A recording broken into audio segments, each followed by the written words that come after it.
Hey guys, welcome to another edition of CEO Wisdom Podcast. We have Herman Santillan with us.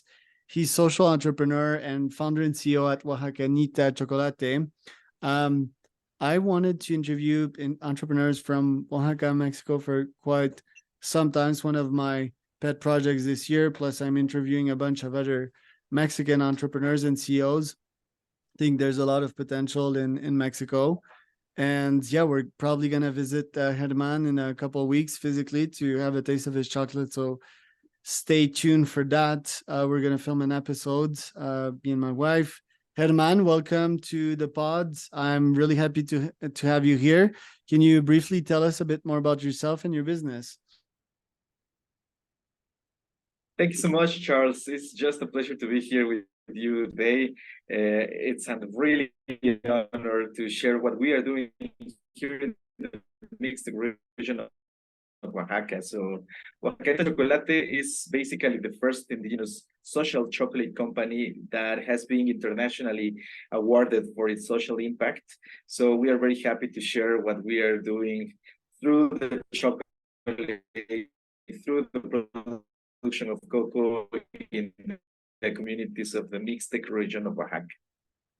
Very nice. And yeah, bear with us, folks, for some connection issues. I think, Herman, we can just turn off the camera. Maybe that will help both of us so that we can have a nice, uninterrupted interview. So for context, guys, Germán is in Villa de Tamazulapam del Progreso, which is in Oaxaca State. I'm in Oaxaca City. It's 3 hours from there. And Herman told me about some vans/combis that I could take to get there in 3 hours. So it'll be fun to actually meet. Oaxacanita, Herman, tell us about how it started, and tell us about social startups, which is one of my favorite topics here on this podcast. Yeah, so Charles, I just want to share with you that 8 years ago, we started working in Oaxacanita Chocolate. As a company, we decided to focus on the social issues that the Mixtec region of Oaxaca lives. So for the people that don't know about the context that we are currently living in the region, I will share that we are considered one of the poorest regions of Mexico. And also we are one of the largest exporter of workers from Mexico to the United States because mostly of the lack of professional opportunities. So that was the main reason we decided to start our company, focused on the social dynamics that we are living in the communities, focused on the big tradition of chocolate that we have in the region. Just to let you know, the Mixtec culture was among the first cultures in the world to use chocolate as a symbol for social unions. So here in the region, we use chocolate for baptisms, for funerals, and even weddings. So chocolate has a very deep importance in our communities, and we decided to mix, like this economical situation that we have in the region and these very important cultural components of the Mixtec region of Oaxaca. Very cool. So yeah, there's spiritual significance, a bit like mezcal if you want. But obviously there's way more history to chocolate than mezcal, I do believe. Mezcal is somewhat recent. I'd need to check my history book again. But me, chocolate, as I told you when we started the interview, it from a biohacking perspective, right? I'm someone that takes care of my health, my energy all the time. And chocolate is this superfood. I'm yet to attach spiritual significance to it, although I've went to this place called Micro Enormous here in Oaxaca, and they had this kind of immersive cacao ceremony, which I thought was really interesting and we might want to talk about. But just in terms of a superfood, really Western way to view it, but it has magnesium, it has manganese, it has antioxidant, it has theobromine, it has a bit of caffeine, all components which are super useful for the brain. And the sugar version has some added sugar to it. And like I told you, it kind of saved my life 2 or 3 weeks ago with my open Cancun 10-kilometer swim at kilometer 8, a guy started giving me square of chocolate, and it really brought me back to life. So, and that's why I love Mexico. You know, I'm really emotional when I talk about these races, because there's so many like good people that want you to succeed. I really love the most of their culture here, because all cultures have their less good points. But talk about this, the history behind chocolate, the less scientific part of it, and the spirituality aspect of it. Like, why the cacao ceremony, and why was it a thing back then? Well, yeah, it is important to say that, you know, like here as Mexicans, we are not very used to live these cacao ceremonies. I have to be very serious with this topic because we have seen that most of the people that have been involved into the ceremonies of cocoa are coming from the old world. And in sometimes I just want to be very respectful with their work, but sometimes we feel that some of the people that is organizing this kind of rituals are just making them for economic purposes, and Right. even more than share the real importance of the product in our region and Yeah. in Latin America. So, for example, just to give some very brief information about the cocoa, they say that the origin of cocoa, there are some research that says that the origin of cocoa was in the north part or the Amazon part of Peru, and it started to travel through commerce until it made it to Mesoamerica. So the Olmecs, which was one of the most old cultures of our region that was also living in the Mexican territory, they were the first peoples to use and to domesticate the tree. Because we have to know that if you leave a cocoa tree in the jungle, like, you know, like very naturally, it will grow until 10 meters. So Wow. the thing is that the Olmecs were the first culture that decided to cut the tree to make the harvest more easy. So it is said that here in Mexico, because all of this development of the way they treat these kind of trees, we are considered the cradle of chocolate because we figured out how to mix the cocoa with other ingredients, mainly chile, mainly, you know, like spices. And because of this, we have seen this evolution of the chocolate industry here in our country, in Mexico. So after, you know, like after too many years, when the Mayans started to experiment some other you know, like recipes or recipes with the cocoa, they use the cocoa and the chocolate as a symbol for connecting, or as a symbol to connect with their gods. And then because of this trading, the cocoa made it to the Aztec communities, which are in the center part of Mexico, and they decided to use cocoa as a currency. But one of the things that we have been doing in our work, because we don't want to speak generally about chocolate, we are located in a region where the Mixtec people were used to live. So we have found some ancient codex that told us that the Mixtec culture was using the chocolate itself as a symbol for the social unions. And this is exposed in a very special codex of the Mixtec culture, where we can see two ancient kings, where their names was 8 deer jaguar claw sharing with 13 serpent, his wife, a cup of hot chocolate to seal their marital bond. So for us, you know, like nowadays, if you come to Oaxaca, if you come mainly to the Mixtec region of Oaxaca, which is in the west side of the state of Oaxaca, if you come to a funeral, to a wedding, or to a baptism, you are going to experiment this tradition because the people is very used to share or to give hot chocolate during these important events of the community. So that's the reason why here in Oaxaca, we eat a lot of chocolate because our ancestors were used to use the chocolate not only as a currency or as a way to connect with our gods, but it was a good way to connect with the community, with the people, to strengthen ties. So we are very happy to also share this, because even nowadays, most of the people living in Oaxaca are not well aware about how important was the chocolate for us and for our culture. Right. And we're going to have to book another edition of that because, yeah, we don't have much time today. But tell us briefly about the social impact your business is having and the why behind it. Yeah, so as I told you at the beginning, we are located in one of the poorest regions of Mexico. The Mixtec region of Oaxaca is composed by 155 towns, where 153 communities are living from medium to very marginalized conditions. So when we started this project, we started with a very tiny resources.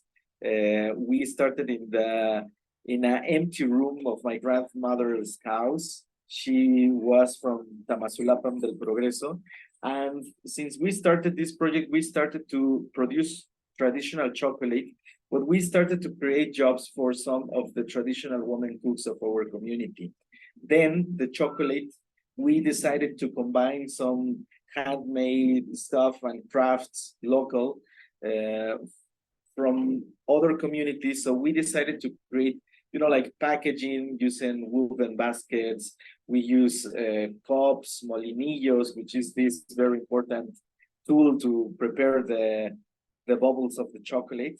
And then finally, we started the cultivation of cocoa in the region. So all of these three basic areas of our project has its own history, like crafts are very important for Oaxaca.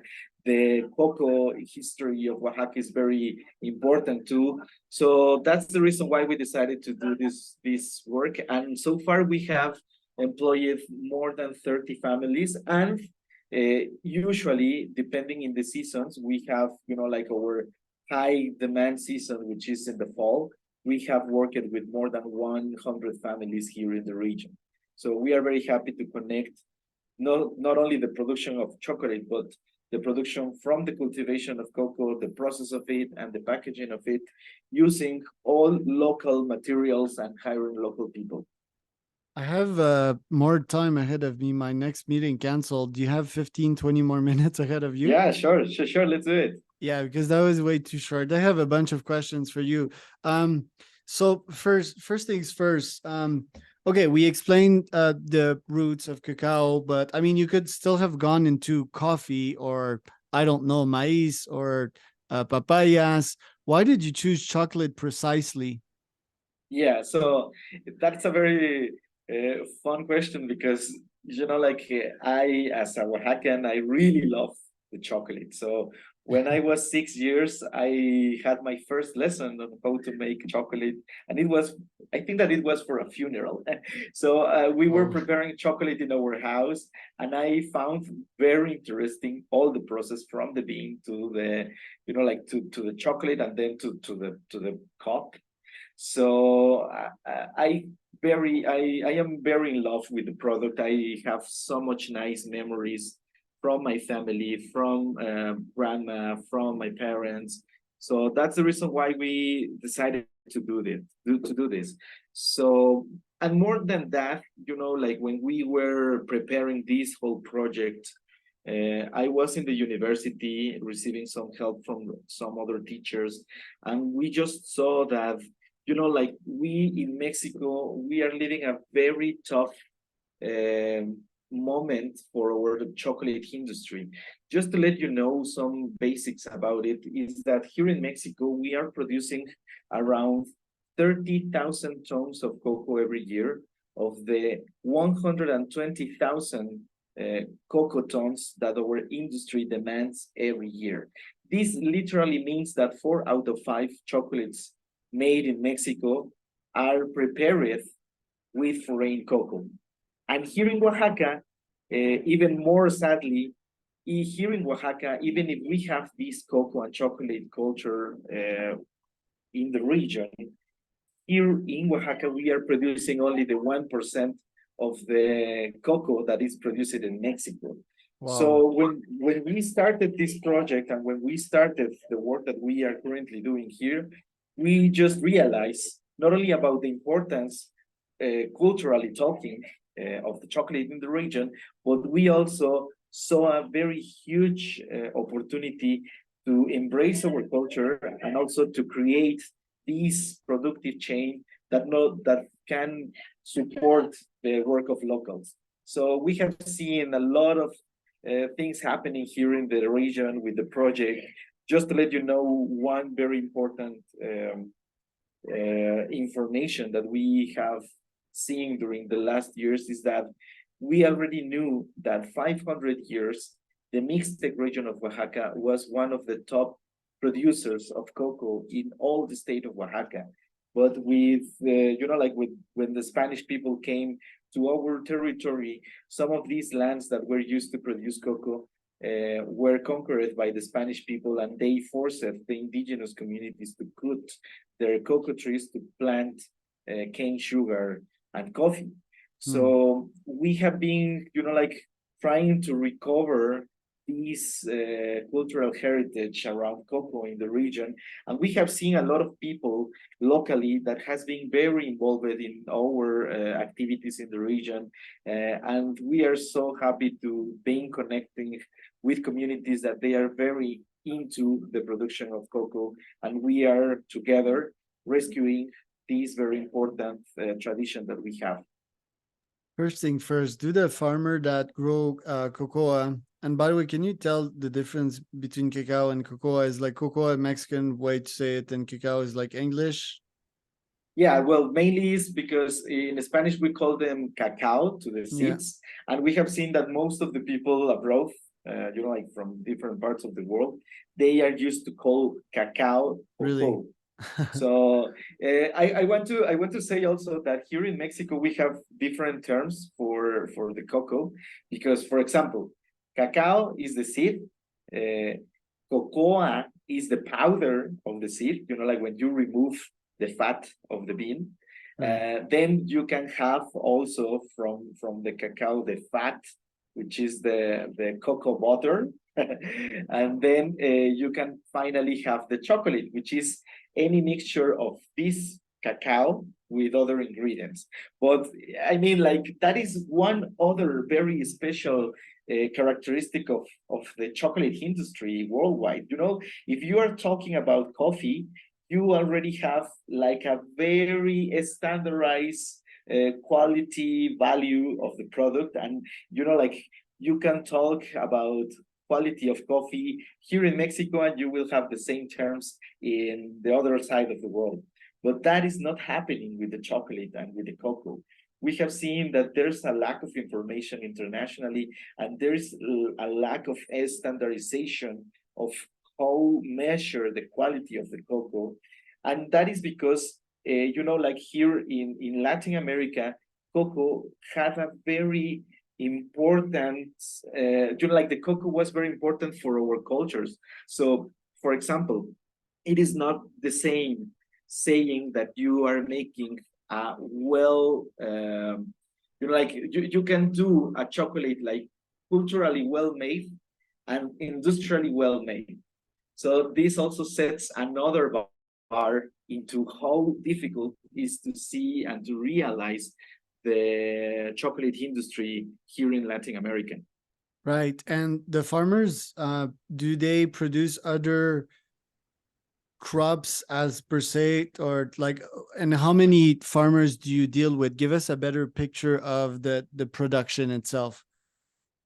Yeah, so here in Oaxacanita Chocolate, when we started the work with the cultivation of cocoa, we set deep ties with some of the communities that are located near Putla de Guerrero, which is in our road to the coast. So what we basically do is that we set contact with some locals that they have their own lands, that they were producing coffee, that they were producing corn, but in the last years, they were having so much struggles with some diseases in the coffee. So most of the people was very interested in the cultivation of cocoa. And that was mainly because we started a pivot in the region with very few trees, or 40 trees, and we saw that the climate was perfect for the crop. So some neighbors, some people from other communities just realized that we were working in the cocoa cultivation, and they were very interested. To do is to create these connections with the locals, and we bring some trainings for them so they can know what kind of cocoa they already have in their backyards, how they can spread it very well, how they can professionalize the production of cocoa. But then what we have seen is that, for example, the top producer of cocoa in the world, which is Ivory Coast and Ghana, they have been dealing with so many problems because of the monoculture types. So what we decided to do is to create another vision on how agroforestry systems can support the production of cocoa, but at the same time can defend the quality of the soil.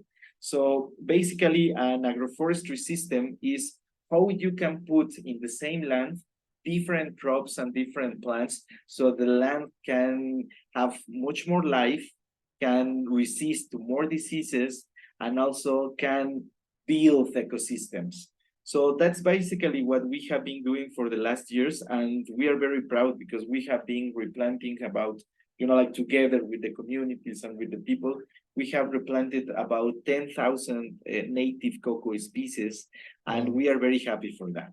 So we have seen, like a community that is getting much more enrolled with their own lands. And one of the, one of the outputs and the biggest outputs that we have seen during the last years is that we decided to create a little cocoa academy, which is our program where we are empowering a new generation of farmers in these proudly indigenous communities. So this was mainly because here in Mexico, the average age of a Mexican farmer is around 65 years old. Yeah. So the Mexican field is getting very old, and it is very important for companies like us to empower new generations so they can be interested in work on the land, so they can have access to very good markets, so they can, preserve their traditions. So we started this project, the Little Cocoa Academy, with 50 students. They are kids from 5 to 12 years old, that they are taking, lessons from how they can take care of their cocoa trees, how they can produce their own chocolate, how they can be much more professional in the production of their own cocoa. So we have seen that this model that we have built, mixing education, play, and having international visitors sharing with them, has letting them realize the importance of their community, the natural resources that they have, and the importance to not leave the region because they already have a lot of natural resources that can support them to have a better life.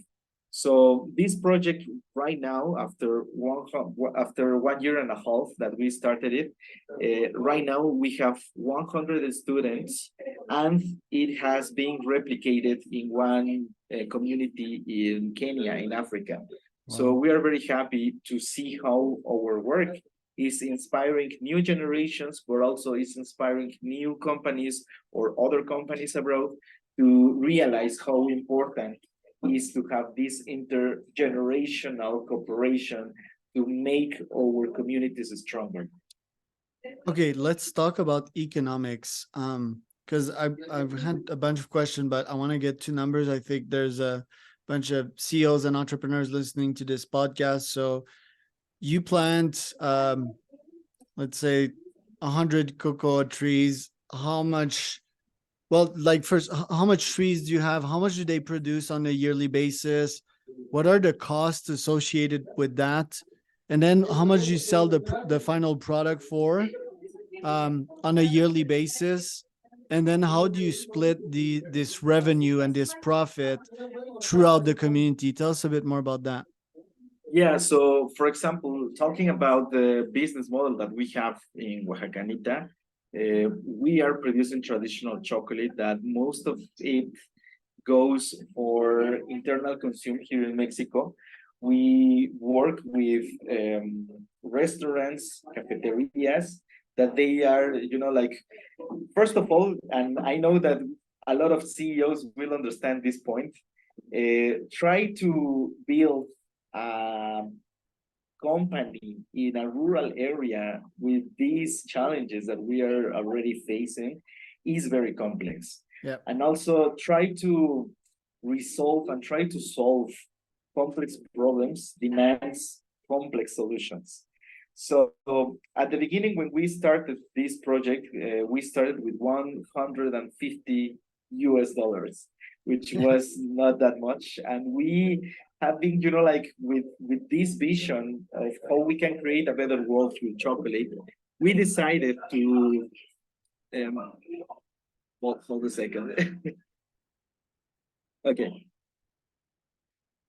So with this vision around how important was to create jobs in this very marginalized region, we started with this little project, buying 10 cocoa kilograms in the local shop and then just converting it into chocolate to sell it to our neighbors, to our friends, and to our family. And like we started like that. And then we just realized that here in Mexico, the market of this, like this conscious market about buying products that they can have impact in other communities was rising. So at the beginning, we were, like among the first chocolate social companies based here in Mexico that were looking for the creation of more opportunities. So with this in mind, we just realized the importance to create a very good storytelling of our products. So we decided to become a company that can have much more presence, not in our community, but outside the community. That's the reason why we started to do a lot of social media. So for example, and going back to numbers, when we started in a tiny scale, we just realized about the importance to work with people or companies that were very open to pay a fair price and also to not set us long-term credits for our payments. So with this in mind, we started to work with these little cafeterias, with these restaurants that they were serving, like very high quality products to their clients. So we have been seeing, like a lot of interest between these places that are selling our products right now in more than 6 states in Mexico. We have about 30 distributors in different states of Mexico that they are putting our products into their menus, that they are not only preparing the chocolate as we are used to drink it in Oaxaca with water or with milk, but they are doing, like their recipes, other items of their menu using our chocolate. So the chocolate has become not only the final product, it has become an ingredient for our customers. So for example, right now, we sell our chocolates here in Mexico in about $4 to $5 per half kilogram. And that half kilogram cost us the 50% of production. So for example, if we sell one of our product, we have a gain of 50% directly that we use to invest it in our activities in the region. So Right. basically, we have seen during all these years that there's also another very good market for us, which is the corporative gifts market. So this is basically that we are, like combining chocolate, these crafts, and, like the work that we are doing together, and we are building kits that some of our clients use them to give to our customers or to their workers every fall. So we have been working with companies like Pfizer here in Mexico, Meta in Mexico, the US Embassy in Mexico, Mexico, some banks, and that already represents a very good way we can go to more people, and that we are not having any problem in the negotiation of the production. So, for example, so far we have been selling during this last year, about 1 million and a million and a half in chocolates. But at the same time, here in Oaxacanita, what we do to gain more revenue is to sell our capacitations in the field. You know, like right now we are selling some training for other cocoa farmers in the region. We are also giving conferences abroad of the work that we are currently doing. And then with our allies, we have been receiving funding from them to create these other programs that we have in the company. So this is very important, because even if we are looking that, you know, like compare it to big cities, we are not making that much revenue. But if in terms of local development, we have to say that, for example, one of our workers in average has doubled the incomes of their families because of the work that they are doing with us. So this is very important to say, because when you are starting a social enterprise, you have to be very aware that probably you will not make a lot of money, but the impact that you're going to create for these communities that are, you know, like not well located, that they will not receive funding. So even more than that, they are not capable to receive external investments. This is very important. So create local changes is very important for these communities. And that's the reason why most of the social projects or the social entrepreneurs just not go to succeed, because this is a career of how I can say it. This is a career of stamina, not of velocity. You have to be very perseverant on the work that you are currently doing. And this is very important to say here in the podcast, because most of us, we want to create changes in the world, but those changes in the world demands a lot of time. And during these years, we have seen and we have been able to connect with entrepreneurs across the world that they are facing the same issues that we are. So I think that more than ever, investing in these kind of projects is very important. But more than invest, have this long-term vision is very important, because as I said it in the beginning, complex problems demands very complex solutions. And when we understand the complexity of time, we will understand that the deep changes in the communities and in these kind of environments will demand a lot of time. So that's basically what we are currently doing.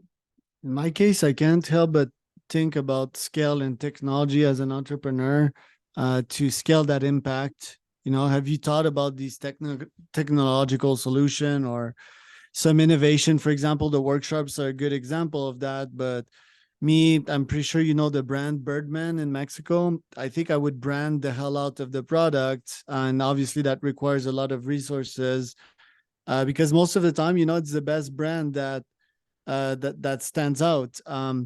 You know, the products, they're all equally as good, but the packages that work the best, for example, can be the better one. Have you thought of ways to actually scale that impact? Yeah, so talking about scaling, and nowadays we have seen that the, you know, like the normal entrepreneurial ecosystem is always talking about scaling, but actually scaling from the rurality, it demands the double of effort, because it is only not about having a new technology, or it is not about making our processes easier. It is about how you understand the community and how they are open to changes. And we have seen that this, you know, like most of the communities that are working with us in the project, most of them were not ready for, you know, like very big changes. Right. So that's the reason why we just understand that the work that we have to do in the region demands a lot of time, demands a lot of, like building very strong ties with the community is very important. So we can also set the future of the company. So what I have in mind for the future is that so far we have built a very strong team. We have been able to collaborate with the communities. We have been able to connect deeper with the communities till the point that I am the godfather of some of the people that is, like the new generations of the Nice. farmers that we are working with. So I truly believe that in the future, changes will be much more easy, not only for our company, but for the communities themselves, because we are setting a very good point of inspiration, not for only us and our team, but for the people that is looking at us here regionally. So I am very happy to share with you that our work has been internationally recognized by other organizations like the US government, by the former President Obama. We are a success story worldwide of Meta because of the use that we gave to their social media and their digital tools. TED conferences have selected us as one of the projects that is changing the world in terms of what we are currently doing here in the region. The Organization of the American States has considered us one of the best projects of the continent. And like the work that we are currently doing with the International Youth Foundation, that they started to awarding us as one of the top 20 social entrepreneurs of the world. Now we are currently working with them into their board of directors, where we have the chance to set all to give our inputs coming from this vision that we have from the rurality, from the indigenous communities, and how we are respecting the times of their communities. So our inputs to these organizations, and specifically to the International Youth Foundation, is very important, because we are giving to them this other side of the history, these new insights that they were not used to consider when they were applying to grants, or when they were trying to build more programs worldwide. So we are very happy to do that. And also, last year we had the chance to travel to Berlin, to Germany, to connect with the Westerwelle Foundation, that they considered us one of the top projects of Global South. So we are very happy to see that the world is changing. Like, we are very happy to see that the world is understanding that we do not need to run fast, but we need to build very, very strong pillars in society, with their business, with the new generations. And this demands a lot of time, this demands a lot of heart, this demands a lot of love to our community. And we have saying that the chocolate for us represents this vehicle which allow us to create these changes in our communities. So for us, for Oaxacanita Chocolate, the production of chocolate is not only represented by how many sales we have, but how we are connecting the community, and how we are creating a new consciousness about business, and about how we can embrace our culture to use it as a tool to overcome all these difficult situations that our region has lived for centuries. So we truly believe that in the future we are going to have a much more prepared community to overcome challenges, but at the same time to feel very proud of what we are, and about who we are, and about how important is to be indigenous in this globalized world. Wow. Love it, man. Love it, love it, love it. I will certainly visit you and see it, like, for myself, like what you have going on, but very impressive. And my comment on what you just mention is that, yeah, it starts micro, right? And when people see these small bits of momentum, you don't necessarily to think scale in Silicon Valley from the get-go. You just need to see that micro momentum, share the insights with one social entrepreneur, with one another, see what works, and try to multiply it. But yeah, sometimes it's not as easy as like, oh, here I come in this community with my scaling plans, and we're all gonna follow what I say, which is like kind of my model, but that's probably totally wrong. You know, it starts from their needs and what they want. Do they want to grow? Do they want to learn? Do they think this can add value to the community? It's like, it's kind of being pulled, not pushed, you know? So yeah, I learned a lot from our call today, Herman. So thank you for that. Oh, Where thank can you. people find out more about you and your org? Thank you, Charles. No, it's my pleasure, and like I'm very happy to know that there's people like you here in Oaxaca trying to like to give more to the community, and the work that you are doing, highlighting stories like us is very important, and I really appreciate that. And I really appreciate that you love our land, and I really appreciate that you are doing so much for us. So thank you so much, Charles, and hope to see you soon here in Tamazulapan with your wife. You can call me or you can text me. You already have my contact. So let's see if we can set an appointment, and we are going to be more than happy to receive you here. Yeah, thank you for that. People can find out more about you on LinkedIn, Herman Santillan with 2 L's, and Oaxacanita Chocolate.com, Yeah. Oaxacanita Chocolate.com.